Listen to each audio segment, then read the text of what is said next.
kekuasaannya adalah melalui kekuasaan itu. Baju ini ya. Iya. Nah yang sebelah situ baru update artis semua di sini.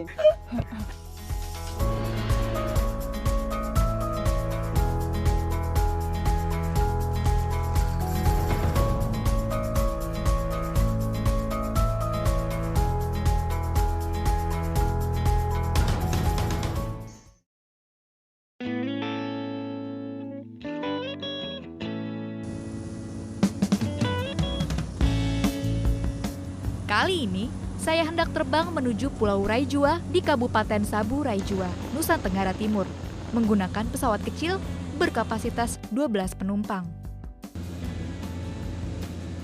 Untuk mencapai Raijua, sebelumnya saya terbang dari Jakarta menuju Kupang sekitar 3 jam.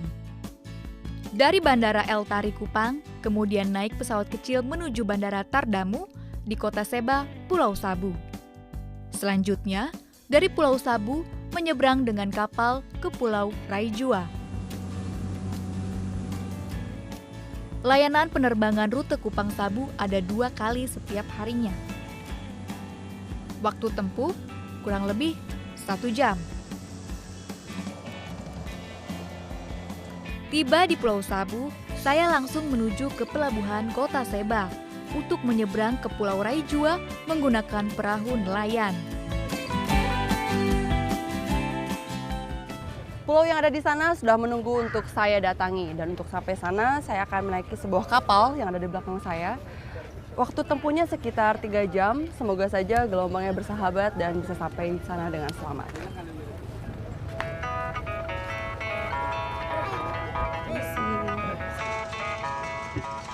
Ternyata perahu kecil yang saya tumpangi bakal penuh penumpang.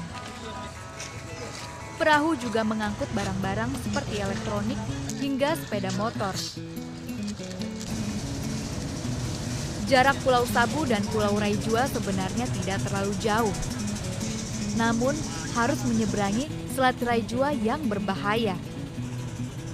Pertemuan arus di selat ini sudah beberapa kali menenggelamkan kapal yang melintas. Selain berbekal doa, saya percaya dengan pelaut Raijua yang dikenal ulung mengarungi lautan. Kapal baru saja berangkat dari Pelabuhan Seba menuju ke Raijua. Nah, penumpang yang ada di kapal ini memang dari berbagai macam kalangan. Ada yang pedagang yang mengambil barang dagangannya, lalu ada juga penumpang biasa, warga, dan juga ada anak-anak sekolahan. Ini contohnya, siapa namanya? Fani sama Freddy. Memang bersekolah di Seba kah atau bagaimana? SMP di Raijua, baru SMA lagi. Emang di Raijua nggak ada sampai SMA? Ada, tapi sekolah kecil terlalu banyak. Oh begitu. Baru Kalau 1 kamu? tahun dibuka. Oh, memang terbiasa bolak-balik dengan kapal ini? Biasa. Biasa ya? Jadi cukup nyaman?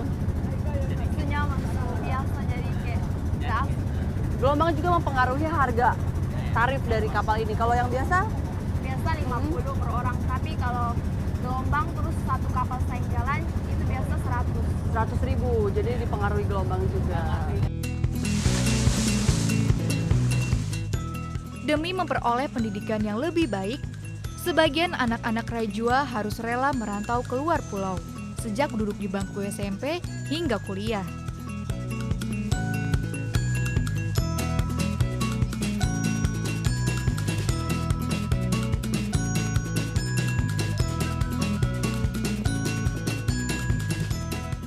Akhirnya perahu berlabuh di dermaga Raijua.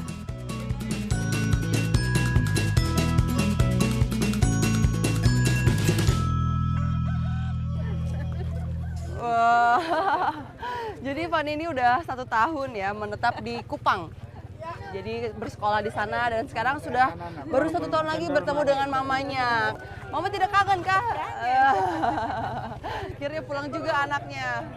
Ternyata yang jadi penumpang di kapal tadi bukan cuma manusia-manusia, tapi adalah ayam-ayam ini nih. Lumayan banyak jumlahnya. Bapak pemiliknya, Pak?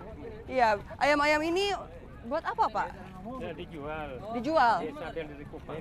Dari Kupang bawa untuk memang Dijual di sini. dijual. Biasanya untuk apa, Pak, kalau dijual? Ya, diadu untuk adat istiadat Sabu. Oh, jadi adat istiadat di Sabu dan Raijua itu ayam-ayam di sini memang masih di sabung ayam gitu ya? Iya, iya. Berapa harga ayamnya, Pak, tadi? 500, 400. Itu tergantung apa? Tergantungnya besar, Mhm. besar kecil. Sebagai pulau kecil dan terpencil pula, sarana dan prasarana di Raijua masih serba terbatas.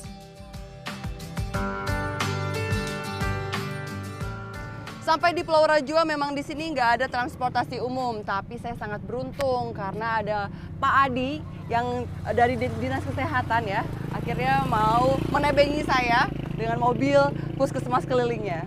Terima kasih banyak nih. Sama-sama Ibu. Kita langsung aja? Ya, langsung Oke, aja. sip.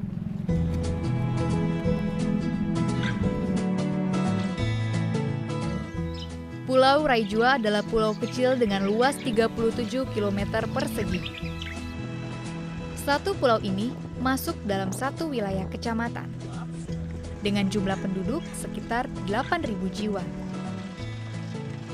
Rencana untuk menjelajahi pulau harus ditunda esok karena hari telah menjelang senja.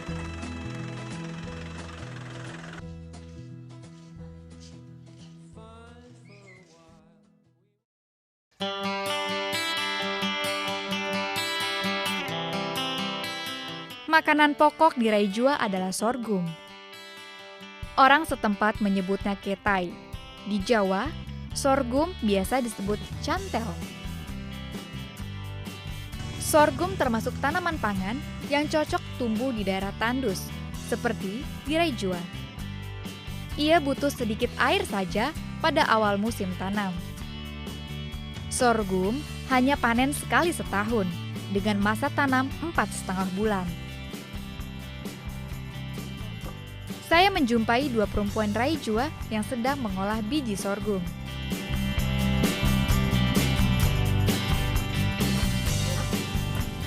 Mama. Mama sedang apa ini? Tumbuk sorghum. Tumbuk sorghum. Iya. Ini sorghumnya ya? Iya. Ini dia. Mereka sudah mengkonsumsi ini dari zaman dulu hingga saat ini. Meskipun sekarang sudah ada makanan pokok lainnya seperti beras gitu ya. Nah, sebelum dimasak begitu, sorghumnya harus ditumbuk dulu. Kemudian diayak, bersihkan kulitnya sehingga tinggal berasnya. Nah, kalau sudah pisah kulit dan berasnya, kemudian dimasak. Dimasak gitu. Seperti beras juga. Seperti beras ya cara menanamnya. Tanaman sorghum berasal dari Afrika, tepatnya Ethiopia. Tidak diketahui pasti sejak kapan penduduk Raijua mulai menanam sorghum. Konon, sorghum masuk Indonesia dibawa oleh kolonial Belanda.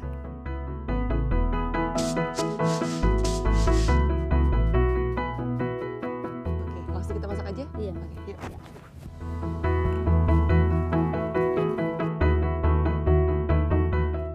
Sorghum tidak diperjualbelikan karena orang Raijua hanya menanam untuk kebutuhan sendiri.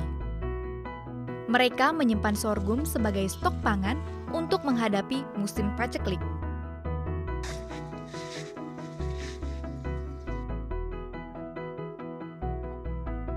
Setelah matang, Mama Adolfina mengajak saya mencicipi sorghum.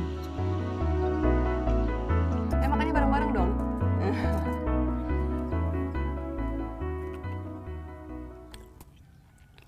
Enak, rasanya sebenarnya memang mirip-mirip sama nasi begitu ya, cuman dia teksturnya lebih padat dan lebih lengket gitu. Nah, biasanya untuk menemani makan sorghum itu ada lauk pauknya itu bisa ikan, bisa daging, Bisa sayur. bisa sayur juga. Jadi ya intinya sebenarnya sama saja seperti nasi ya gitu. Iya, makanan asli orang Raijua. Makanan asli orang Raijua, Sabu Raijua ya. Secara kandungan gizi pun, sorghum ini memiliki nilai protein yang sangat tinggi dan dia rendah gula. Jadi aman untuk orang-orang yang diabetes. Iya, biasanya gitu. orang yang sakit gula. Sakit gula, makanya sorghum ya. Sorghum, iya. Di tengah ketergantungan Indonesia pada impor pangan, seharusnya sorghum potensial untuk dikembangkan. Sorghum bisa sebagai alternatif panganan lokal selain beras untuk mendukung ketahanan pangan nasional.